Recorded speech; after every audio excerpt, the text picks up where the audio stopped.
की और हस्ब रिवायत और हमेशा की तरह आप लोगों की यहाँ पर मौजूदगी, ये सरों का समंदर इस बात का पैगाम देता है कि इंशाअल्लाह ताला 15 तारीख के दिन मजलिस इत्तेहादुल मुस्लिमीन के उम्मीदवार जिस वार्ड से इलेक्शन लड़ रहे हैं वहाँ पर इंशाअल्लाह एक तरफा वोट पतंग के निशान पर मजलिस इत्तेहादुल मुस्लिमीन को आप देंगे। मैं आप तमाम का शुक्रगुजार हूँ कि असेंबली इलेक्शन में सोलापुर की आवाम ने इत्तेहादुल मुस्लिमीन को 61,428 वोट देकर आपने ताकत बख्शी।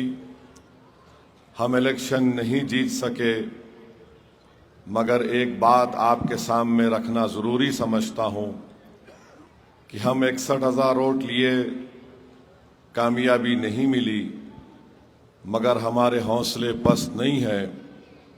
आज भी मेरे दिल में जिद है कि मुझे सोलापुर से अपने एमएलए को कामयाब करना है और इंशाअल्लाह ताला दुनिया देखेगी कि जो शख्स जिसकी मंजिलें जो हासिल करना चाहता है अपनी ज़िंदगी में, मैंने अपने मरहूम वालिद से सुना कि कभी अक्लमंद मंजिलों को हासिल नहीं कर सकता, जो दीवाना होता है वो अपनी दीवानगी के आलम में अपने मंजिलों तक पहुंच जाता है। मजलिस इत्तेहादुल मुस्लिमीन मेरी ज़िंदगी है। मजलिस इत्तेहादुल मुस्लिमीन मेरी पहचान है। मजलिस इत्तेहादुल मुस्लिमीन के ज़रिए से अल्लाह ने मुझे सब कुछ दिया। अगर आज अल्लाह ने बोलने का सलीक़ा मुझे अता किया तो मजलिस इत्तेहादुल मुस्लिमीन की वजह से। अगर आज अल्लाह ने मुझे दुनिया में पहचान दी तो मजलिस इत्तेहादुल मुस्लिमीन की वजह से। अगर आज आप इस दीवाने को सुनने के लिए आते हैं तो इसमें मेरा कोई रोल नहीं, सिर्फ मेरे रब्बे कायनात का करम है और मेरी जमात मजलिस इत्तेहादुल मुस्लिमीन के तुफ़ैल की वजह से मैंने ये सब कुछ किया। मगर आपको यकीन दिला रहा हूँ कि मेरी ज़िद है इंशाअल्लाह ताला, और वहाँ पर हम मिलकर पूरी कोशिश करेंगे कि दोबारा 29 में जब असेंबली का इलेक्शन होगा, यहाँ से मजलिस का एमएलए हम मुंतखब करा कर ही चैन से बैठेंगे इंशाअल्लाह ताला। तो उस वक्त तक हमको और आपको मेहनत और जुस्तजू करना है। याद रखिए, आप और हम एक खून के खतरे से पैदा किए गए हैं और फिर वही खून के खतरे से पैदा होने के बाद हम इसी ज़मीन की खाक में चले जाने वाले हैं। मैं हमेशा अल्लाह से दुआ करता हूँ कि अल्लाह, जब तू मुझे बुला लेगा इस दुनिया से, जब लोग मुझे याद करेंगे तो कम से कम मेरी बुराइयाँ, मेरी कमज़ोरियाँ तो जो भी हैं वो मेरे रब को मालूम, मगर कोई ये ना कहे कि सदुद्दीन ओवैसी ने मिल्लत मज़लूमा के साथ धोखा किया। कोई ये ना कहे कि सदुद्दीन ओवैसी ने उन लोगों का साथ छोड़ दिया जो उसके साथ चलते थे। अजीज़ दोस्तों और बुज़ुर्गों, मजलिस का काम बड़ा कठिन काम होता है, ये आसान काम नहीं है। जो लोग इस पार्टी में काम कर रहे हैं, मैं उनको एक बार नहीं 100 बार सलाम करता हूं, क्योंकि दूसरी पार्टी में जो लोग काम करते हैं उनको लालच क्या होती कि मैं कैसे सत्ता की कुर्सी पे आकर बैठ जाऊं, मैं कैसे मंत्री बन जाऊं, मैं कैसे फला ओहदा हासिल कर लूं। भारत की सियासत में अगर कोई पार्टी बगैर मंत्री पद के, बगैर चेयरमैन पोस्ट के अगर कोई बेलौस तरीके से गरीबों के लिए काम कर रही है तो मजलिस इत्तेहादुल मुस्लिमीन है। आप देख लो, जितने लोग दूसरी पार्टी में हैं वो ये सौदा कर कर आते कि मुझे क्या पद मिलेगा, मुझे क्या मिलेगा। मेरे भाई, मैं हमेशा कहता हूं कि किसी शायर ने अच्छा कहा था कि हमारी फकीरी में शाही है जो बादशाहों के पास या उनके शाहों के पास शाही नहीं होगी। अल्लाह ने इस जमात पर बहुत बड़ा करम किया है। हिंदुस्तान, भारत के कोने कोने में आप चले जाइए, लोग मजलिस का नाम इज्जत और फख्र से लेते हैं। मैं अपनी बात कर रहा हूं, मुझे अल्लाह ने इज्जत से नवाजा तो यकीनन मेरे मरहूम वालिद की और मेरी माँ की दुआएं और अहले दिल की दुआएं इसमें शामिल हैं। और मजलिस इत्तेहादुल मुस्लिमीन की वजह से मुझे पहचान मिली है। आप दुआ यही करिए कि जब तक मैं जिंदा रहूं, सेहत से रहूं, और अल्लाह मुझे और तौफीक दे कि मैं जालिमों से पंजा आजमाई करते रहूं। अल्लाह मुझे ताकत सिर्फ इसलिए दे कि मैं तुम जैसे कमजोरों को नेता बनाकर इस दुनिया से चला जाऊं। यही मेरी जिंदगी का मकसद है। अल्लाह ने बहुत कुछ नेमतों से नवाजा, मगर एक चीज की हसरत है, एक चीज की दीवानगी है कि हमारा नेता हो विधानसभा में सोलापुर से, हमारा एमपी दोबारा मुंतखब हो महाराष्ट्र से, ये जमात मिल्लत मज़लूमा की एक ताकत बन जाए पूरे भारत में। और इसी ख्वाब को पूरा करने के लिए दीवानगी की तरह इसको अपनी जिंदगी का ओढ़ना बिछोना बना चुका हूं। और यही वजह है कि अल्लाह सुब्हानहू व तआला ने आप लोगों के दिल में मजलिस इत्तेहादुल मुस्लिमीन की मोहब्बत को पैदा किया। मैं फिर से कह रहा हूं, तुमको असदुद्दीन ओवैसी से बड़ा लीडर बनना है, तुमको असदुद्दीन ओवैसी से काबिल लीडर बनना है। कल तुमको क़यादत को, उस बोझ को उठाना है। ये कांटों का ताज तुमको भी उठाना पड़ेगा। जो लोग आज इम्तियाज जलील के बारे में बकवास बोलते हैं या मजलिस के कायदीन के बारे में बकवास बोलते हैं, तुमको नहीं मालूम ये बोझ क्या होता है। रातों में उठकर परेशानी के आलम में सिर्फ अल्लाह को याद करके दुआ करना पड़ता है कि अल्लाह, इस सरजमीन पर तूने हमको जिम्मेदारी से सौंपा है। जालिम ताकतवर है परवरदिगार, और उसी वक्त दिल से आवाज निकलती कि परवरदिगार, जमीन व आसमान का तो खालिक तू है, तू दुनिया का निजाम चलाने वाला है, तू हमको कामयाबी से हमकिनार कर दे। मुझे यकीन है कि इंशाअल्लाह ताला सोलापुर के इस बल्दी इंतखाबात में एक तारीख साज कामयाबी से हमारे उम्मीदवार हमकिनार होंगे इंशाअल्लाह। मेरे अजीज दोस्तों और बुजुर्गों, तुम मजलिस हो, मैं मजलिस नहीं हूं, आप मजलिस हैं। एक फर्द मजलिस नहीं हो सकता, असदुद्दीन ओवैसी नहीं है, आप मजलिस हैं। आप है तो मजलिस इत्तेहादुल मुस्लिमीन है। इसीलिए मेरे से ज्यादा जिम्मेदारी आपकी है।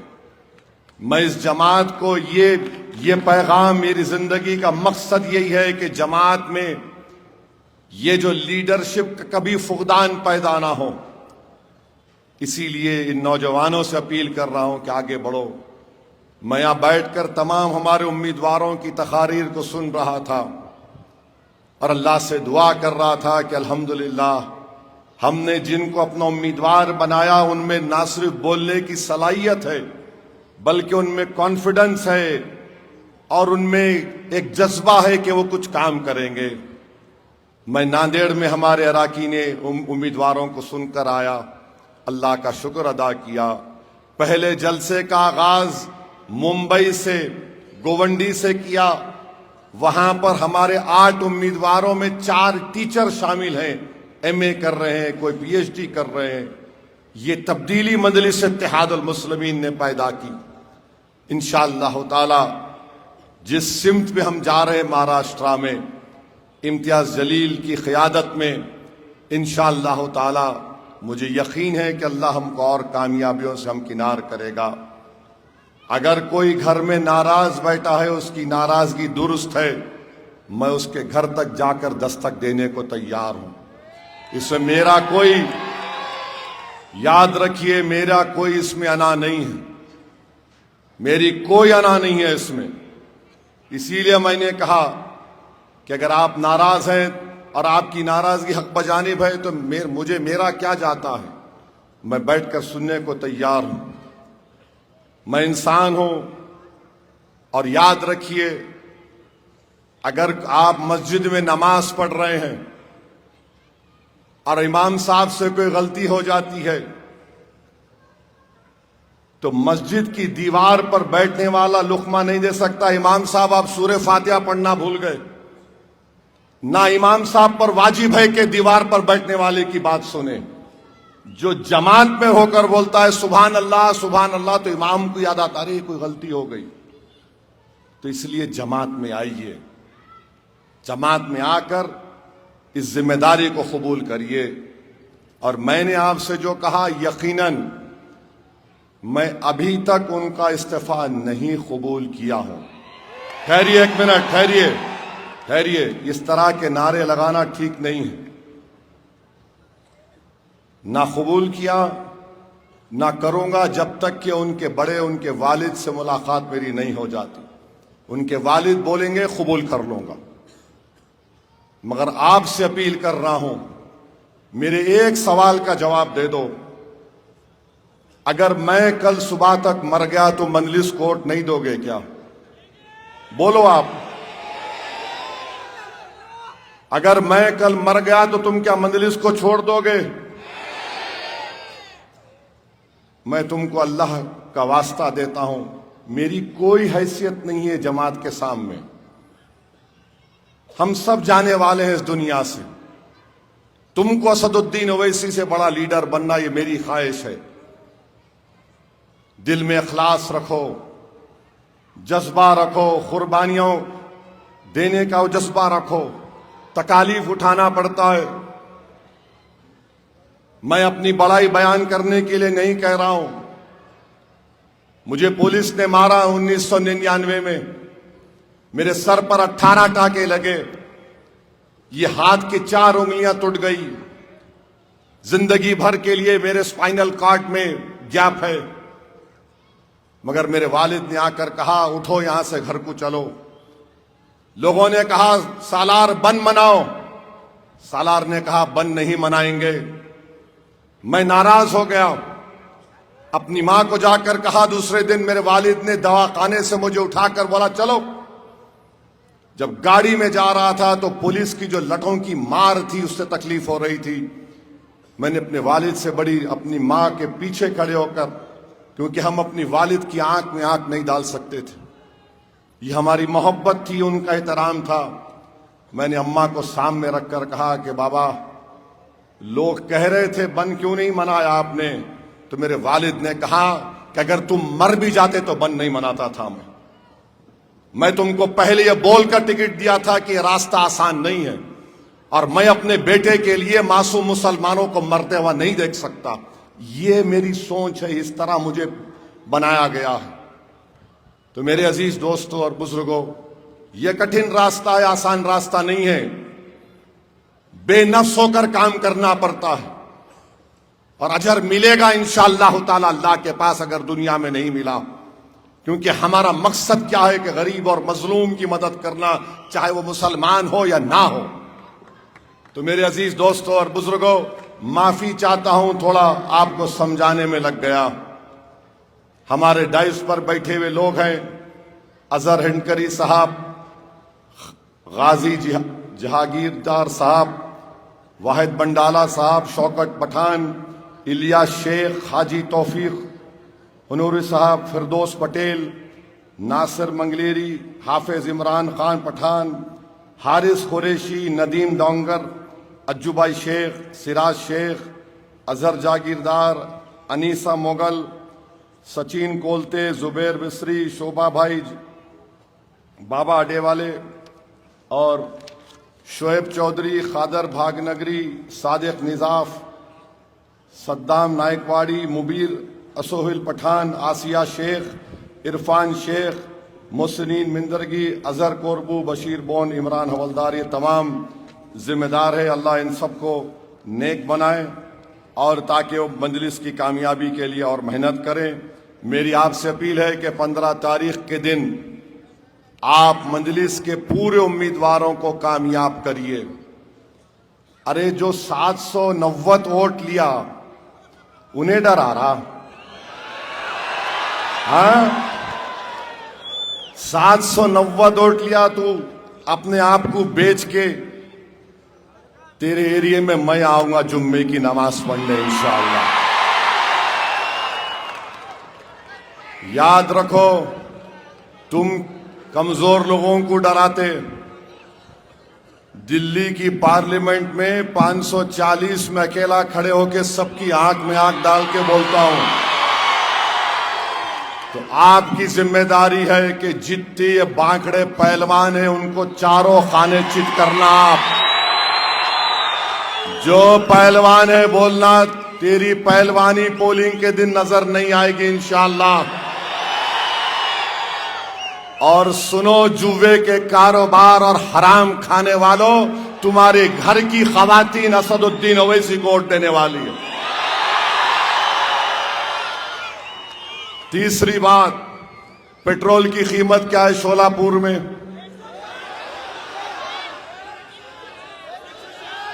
क्या कीमत है? 104। किसकी सरकार है? फडणवीस, शिंदे और अजीत पवार। गुजरात में 94 रुपए लीटर पेट्रोल है। गुजरात में 94 रुपीज, शोलापुर में 104। अरे अजीत पवार, जरा पेट्रोल तो कम करा ले। देवेंद्र फडणवीस, पेट्रोल तो कम करो। गुजरात में 94 रुपये और सोलापुर में 104 रुपये।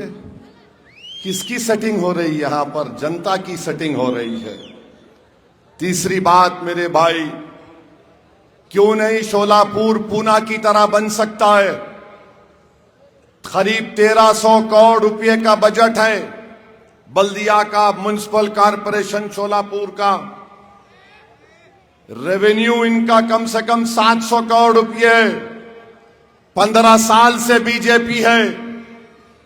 क्या हुआ? यहां पर बारिश हुई और फिर मेरे को बताया गया कि 433 करोड़ रुपए सुवर्ण जयंती स्कीम ड्रेनेज लाइन में इस्तेमाल हुए। अमृत स्कीम में 185 करोड़ रुपए इस्तेमाल हुए। फडणवीस, अजीत पवार, ये कहां गया पैसा? 433 करोड़, 185 करोड़ अमृत स्कीम में किसके जेब में चले गए? अजीत पवार, तुमने एक बार कहा था कि अगर डैम में पानी नहीं है तो क्या मैं मूत दूं? ये कहां चले गया पैसा बताओ? सोलापुर की जनता का हक बनता है कि बताए ये पैसे कहां गए, किसने पैसे खा लिए। अरे कितना खाओगे तुम लोग? तुम्हारा पेट है या गारत का गड़ा है? भरता ही नहीं है। फिर फायर ब्रिगेड कहां है? आग लगी तो मंसूरी फैमिली जिंदा जल गई। 10 महीने का बच्चा उस आग के धुएं में घुटन से मर गया।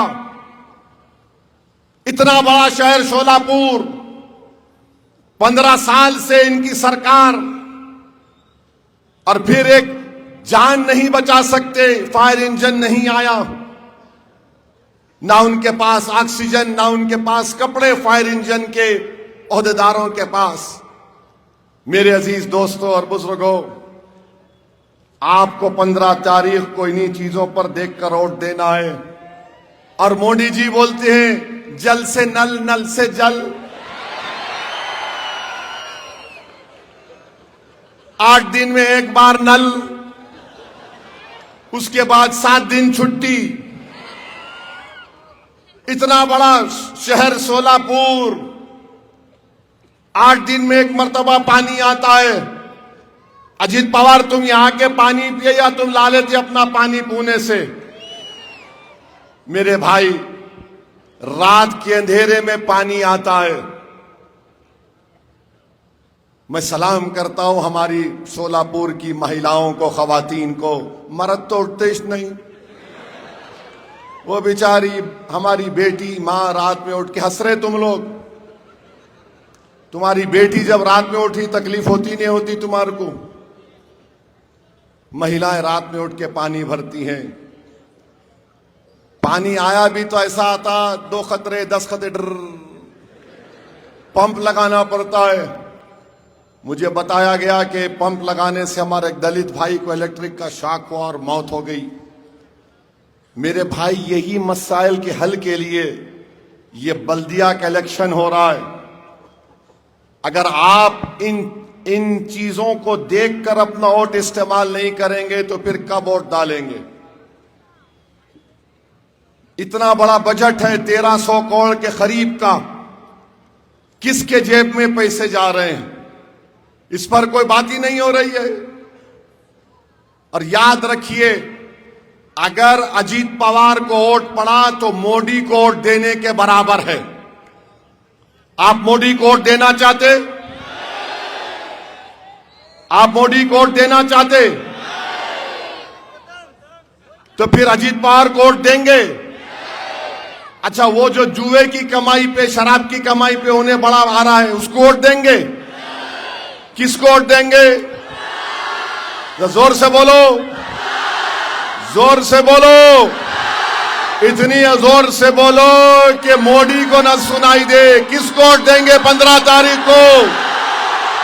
एक बार खड़े होकर बोलो, जोर से बोलो, दम लगा के बोलो। अब मजा आया। अब बैठो।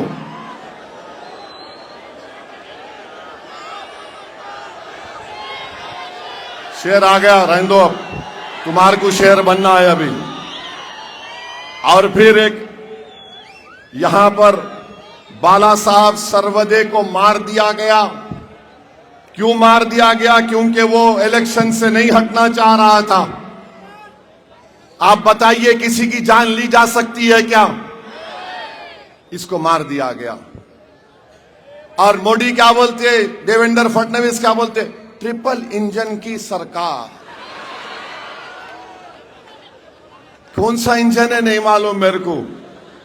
ऐसा इंजन है कि पानी नहीं आता सोलापुर में। इस शहर को अगर ईमानदारी से कोई चलाएगा तो यह पूना से बेहतर शहर बन सकता है। यहां पर तालीमी इदारे खोल सकते। सोलापुर की टेक्सटाइल इंडस्ट्री, यहां पर उसको जीआई टैग है। मोदी जी जब से आए बंद कर दिए उसको। 2014 में मोदी ने कहा था, मैं भाइयों बहनों मैं खोल दूंगा।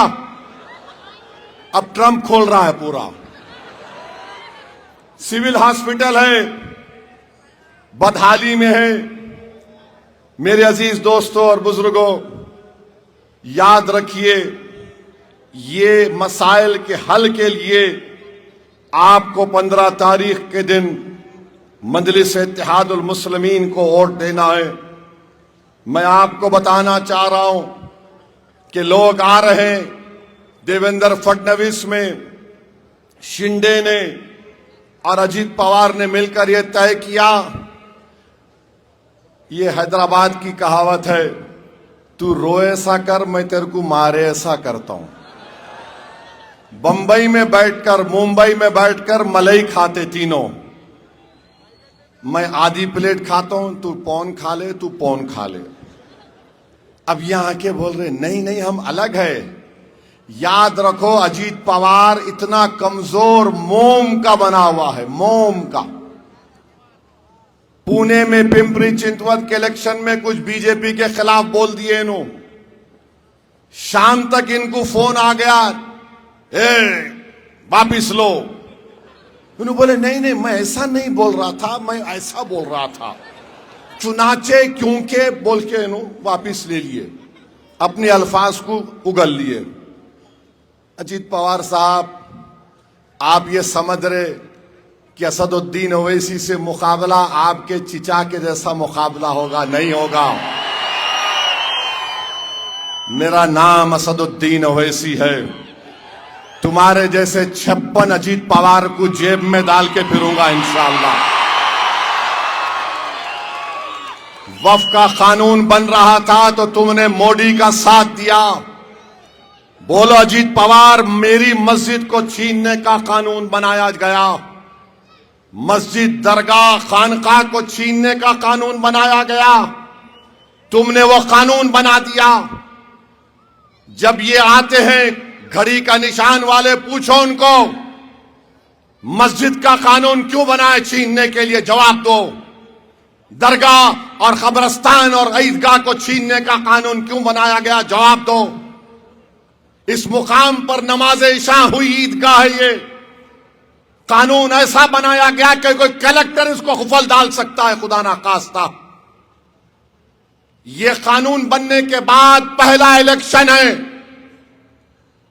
अगर आज तुम खामोश हो जाओगे, अगर आज तुम अपने गम और गुस्से का जमहूरी तरीके से इजहार नहीं करोगे, तो फिर हमारा जीना किस लिए है, बताओ। मेरी पहचान ओवैसी की पहचान मेरी मजहबी पहचान भी है। भारत का संविधान क्या कहता है, फ्रीडम ऑफ रिलीजन, आर्टिकल 26 क्या कहता है, बाबा साहब का बना हुआ प्रियम्बल क्या कहता है, liberty of thought, faith and expression. बताओ फिर ये कैसा कानून बना दिया गया जिसको तीनों मिलकर सपोर्ट किए। ये फैसला आपको करना है मेरे भाई। मैं गुनाहगार हूं। कोई मुसलमान चाहे शराब भी पीता होगा जो गुनाह है, मगर खुदा की कसम अगर उससे पूछेंगे तू मस्जिद का सौदा कर सकता क्या, तो बोतल उठाकर जमीन पर फेंक कर बोलेगा मैं गुनाहगार हूं मगर अल्लाह के घर का सौदा नहीं कर सकता। आज वो कानून बना दिया गया।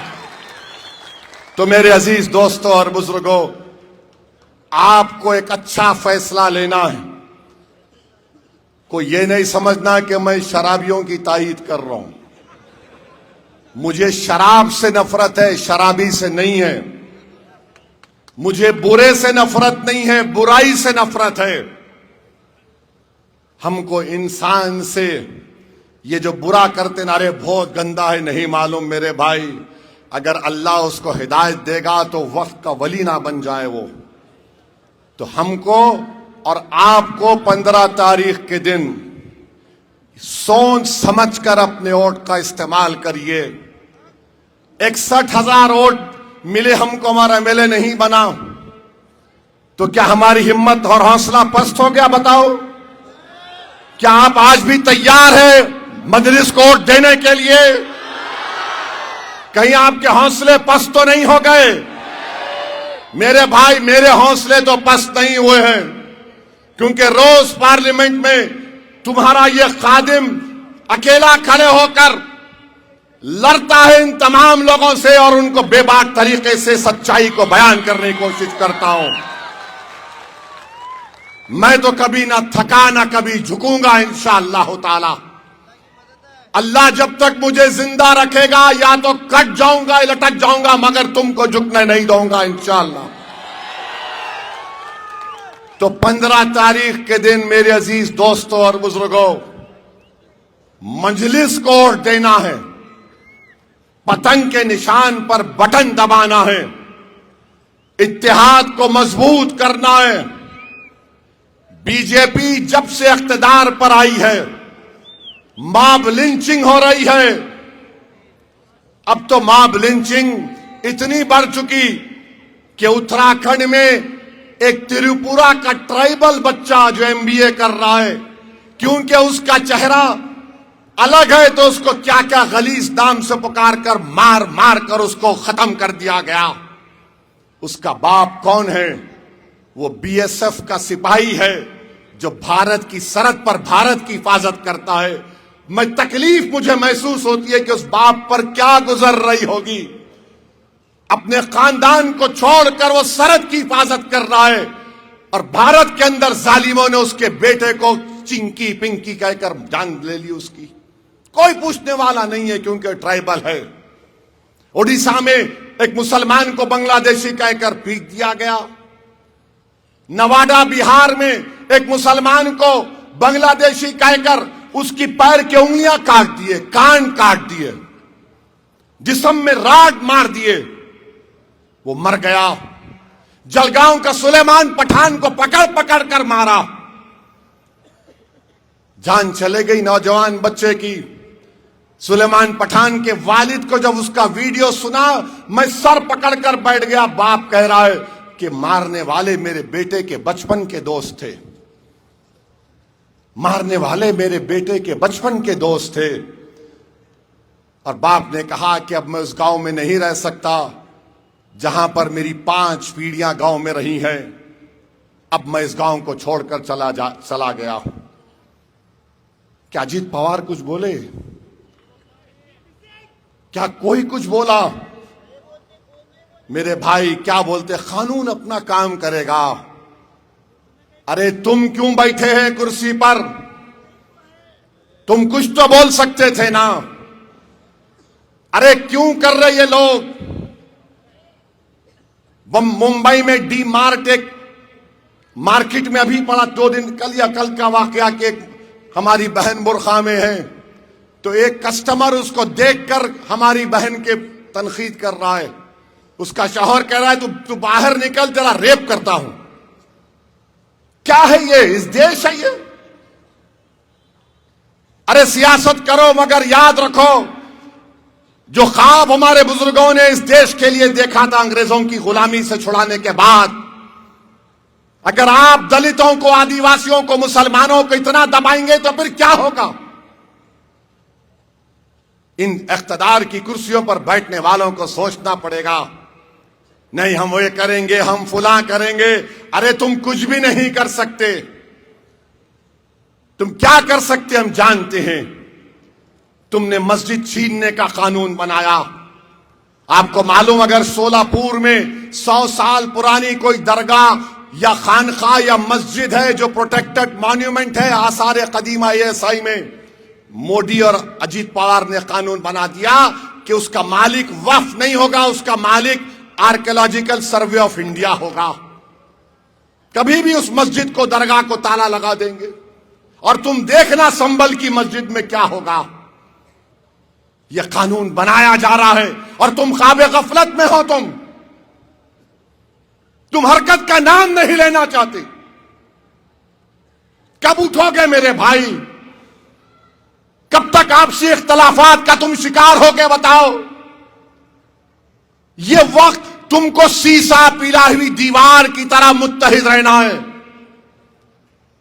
और जब मौर्रिख तारीख लिखेगा 2014 से अब तक, तो मौर्रिख लिखेगा कि एक कौम थी जिसके जियालों ने, बुजुर्गों ने अपना सब कुछ लुटता हुआ देखा मगर झुके नहीं, लड़ते रहे अपने हक के लिए संविधान के मुताबिक। ये काम आपको करना है। मैं ये नहीं कह रहा हूं कि तुम तशद्दुद करो, खुदा ना खास्ता। मैं ये कह रहा हूं कि अपनी सियासी ताकत को मनवाओ, चाहे वो सरपंच हो, जिला परिषद हो, सोलापुर का इलेक्शन हो, विधानसभा हो, पार्लियामेंट का इलेक्शन हो। कब तक आप धोखे में रहेंगे कांग्रेस के? सेकुलरिज्म। भारत की पार्लियामेंट में वंदे मातरम के 100 साल के मुकम्मल होने की बहस सुनो। मैं तुमको गुजारिश करता हूं, नौजवानों, तुम बेकार की चीजें सेल फोन पे देखते, उस बहस में मेरी इस तकरीर सुनो 9 मिनट की। तुम सुनो कांग्रेस के लोगों ने क्या कहा, तुम सुनो अजीत पवार के एक MP ने क्या तकरीर की, शिंदे के MP ने क्या तकरीर की, बीजेपी के MP ने क्या तकरीर की, समाजवादी पार्टी के MP ने क्या तकरीर की। मुझे बताओ यहां पर जितने लोग हैं, तुम अल्लाह से हट के किसी की इबादत कर सकते? हाथ उठाकर बोलो, तुम अल्लाह की इबादत करते नहीं करते? आज वहां पर क्या बोला जा रहा था? जब हमारी बारी आई तो सब बैठे थे। बीजेपी के MP हैं, मुझे अच्छी तरह जानते, मेरे को आके बोले, ओवैसी मैं तुम्हारी बात सुनने को बेचैन हूं। मैंने कहा मैं भी बेचैन हूं बोलने के लिए। मैं इन तमाम पर भारी पड़ूंगा और बताऊंगा संविधान के जरिए कि तमाम के तमाम भारत की जनता को झूठ बोल रहे हैं। भारत का संविधान शुरू होता है वी द पीपल के नाम से। ये बाबा साहेब अंबेडकर ने लिखा। भारत का संविधान अपने प्रियम्बल में लिखता है liberty of thought, expression, belief, faith and worship. मैंने पार्लियामेंट में खड़े होकर कहा कि जब 24 जनवरी 1950 को पार्लियामेंट में हम संविधान दे रहे थे तो उसमें मेंबर ऑफ पार्लियामेंट उस वक्त थे जिन्होंने कहा था कि वंदे मातरम से शुरू करो। वोट हुआ, हार गए। किसी ने कहा खुदा भगवान के नाम से शुरू करो, वोट हुआ, हार गए। मैंने कहा आर्टिकल 25 किस लिए है? फ्रीडम ऑफ रिलीजन है। मैंने उनसे कहा कि अगर आप इस देश को ये कह रहे हैं कि खुदा है तो फिर अल्लामा फजल खैराबादी को आप क्या कहेंगे जिन्होंने काला पानी की सजा इसलिए काटी क्योंकि जिहाद का फतवा अंग्रेजों के खिलाफ दिया था? आप क्या बोलेंगे महमूदुल हसन और हुसैन अहमद मदनी को? तुम क्या बोलोगे हसरत वहानी को जो इनकलाब जिंदाबाद का नारा लगाया? तुम क्या बोलोगे जौहर बरादरान को? तुम क्या बोलोगे टीपू सुल्तान को जिसके हाथ में तलवार थी, खून गर्म था मगर अंग्रेजों के सामने झुका नहीं? तुम क्या बोलोगे उन लोगों को? इसी महाराष्ट्र के यूसुफ मेहर अली थे मुंबई के, गांधी से कहा कि गांधी जी अंग्रेजों के खिलाफ नारा दो, quit India, Simon go back. तुम क्या बोलोगे इन लोगों को? ये आज भी मेरा सवाल है। बीजेपी वाले पुकार के बोले देश में रहना है तो बोलना पड़ेगा। तो मैंने कहा सुनो, मैं अपनी मां की कोख में अल्लाह की वजह से पैदा हुआ हूं, मगर मेरी मां मेरे दुनिया की सबसे कीमती चीज है मेरे लिए, मगर मेरी मां मेरे लिए अल्लाह नहीं है। मेरा अल्लाह जमीन और आसमान का खालिक है। मैंने कहा कुरान में अल्लाह कह दिया इय्याका नाबुदु व इय्याका नस्तईन। एक मुस्लिम एमपी में हिम्मत क्यों नहीं पैदा हुई? बोलो। मेरा जुर्म सिर्फ यही है कि मैंने सच्चाई को बयान किया, इसलिए ये सब हमारे दुश्मन हैं। ये नहीं चाहते कि कोई तुम्हारी सच्चाई को बयान कर सके। मेरे अजीज दोस्तों और बुजुर्गों, सोलापुर, महाराष्ट्र और औरंगाबाद की मेरी आवाम, याद रखो तुमको ये सच्चाई को बयान करना है। बहुत वक्त गुजर गया, 70-75 साल हो गए। अब हम डिप्लोमेसी की जबान में नहीं बात करेंगे। अब हम बात करेंगे तो सच बात करेंगे। कड़वी नजर आएगी इनको, मगर बोलना पड़ेगा। देश से मोहब्बत अगर हमको है तो किसको होगी बताओ? हम जिंदा पैदा हुए तो इसी जमीन पर, हम अल्लाह के बारगाह में सजदा करते, इसी अपनी पेशानी को इसी जमीन पर लगाते। हम मरते हैं तो इसी जमीन के अंदर चले जाते हैं। ये भारत के कब्रिस्तान नहीं है, ये हमारे वफादारियों की निशानियां हैं। मेरे अजीज दोस्तों और बुजुर्गों, नौजवानों, ये लड़ाई तुम्हारी है, मेरी नहीं है। नहीं मालूम कि कब हम और आप चले जाएंगे, मगर नौजवानों मुस्तकबिल तुम्हारा है। तुम्हारा मुस्तकबिल अच्छा हो। बुजुर्गों, ये लड़ाई हम बच्चों की लड़ रहे हैं ताकि कोई सुलेमान सेठ की तरह, सुलेमान पठान की तरह ना मर जाए, कोई मोहसिन शेख की तरह ना मर जाए। आज कोई बात नहीं करता। वो 11 लोगों को जो 19 साल की सजा काट कर आए, मुंबई के ट्रेन ब्लास्ट में 180 लोग भारत के नागरिक मारे गए। कोई नहीं बता सकता कि किसने मारा उनको। और वो 11 लोग 19 साल जेल में थे। एक तो अंसारी जेल में ही मर गया। मैं एक आदमी से मिला जो दारुसलाम में आकर मुझसे कहा, असद भाई, मैं जब गया था तो मेरी बेटी अपनी मां के गोद में थी और जब निकला तो मेरी बेटी जवान हो गई। तो मेरे अजीज दोस्तों और बुजुर्गों, अपनी वोट का सही इस्तेमाल करो। ये अमानत है। 15 जनवरी के दिन पतंग के निशान पर बटन लगाइए। और मेरे को एक बात समझ में नहीं आ रही ये बीजेपी वाले ट्रम्प से क्यों डरते इतना? क्यों डरते इतना ट्रम्प से? अगर कोई अमेरिका का सदर है, भारत का तो नहीं है, उन्हें बोल रहा मोदी मेरे को खुश करने के लिए, मोदी मेरे को खुश करने के लिए, he wanted to make me happy. अबे तू है कौन? अरे गोरी चमड़ी वाले, तू इस देश की जमीन को नहीं जानता। ये गयूर भारत की सरजमीन है, जो कभी भी अगर बाहर से कोई आंख दिखाया तो उसकी आंखें चीर ली हमने। और वो भारत के हमारे प्रधानमंत्री को बोल रहा है, अजीत पवार तुमको जरा गीरत नहीं पैदा हुई? शिंदे साहब आपको क्या हुआ? देवेंद्र फडणवीस साहब को क्या हुआ? अरे बीजेपी को क्या हो गया? ट्रम्प का नाम लेते कि कुछ नहीं, सन्नाटा। उन्हें बोले जा रहा। मेरे अजीज दोस्तों और बुजुर्गों, ये बड़ी बड़ी बातें करते हैं बीजेपी वाले, मगर चीन अब बोल रहा कि वो जंग रुका दिए। बहरहाल अजीज दोस्तों और बुजुर्गों, मैं जब यहां पर शोलापुर में असेंबली इलेक्शन में इसी मुकाम पर आया था, 15 मिनट की बात करा था, बोला था। ये मीडिया वाले बहुत चलाए, आपको थैंक यू। अब खुदरत का निजाम देखो, खुदरत का निजाम देखो। 15 के दिन ही पोलिंग है अब,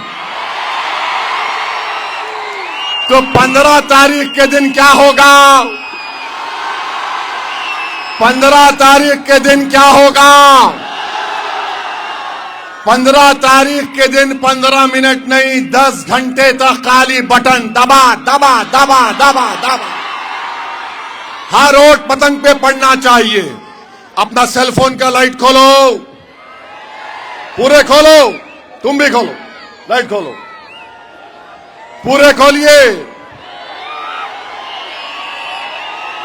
ताकि बीजेपी को, शिवसेना को, अजीत पवार को मालूम हो जाए अब कुछ नहीं होने वाला है शोलापुर में इंशाअल्लाह ताला।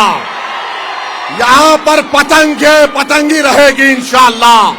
लगाओ मेरे साथ नारा, नारे तकबीर, नारे तकबीर। मजलिस-ए इत्तेहाद अल मुस्लिमीन, मजलिस-ए इत्तेहाद अल मुस्लिमीन। शोलापुर की आवाम जिंदाबाद, शोलापुर की आवाम, शोलापुर की आवाम। 15 तारीख के दिन आपके हवाले मेरे भाई। सलाम अलैकुम।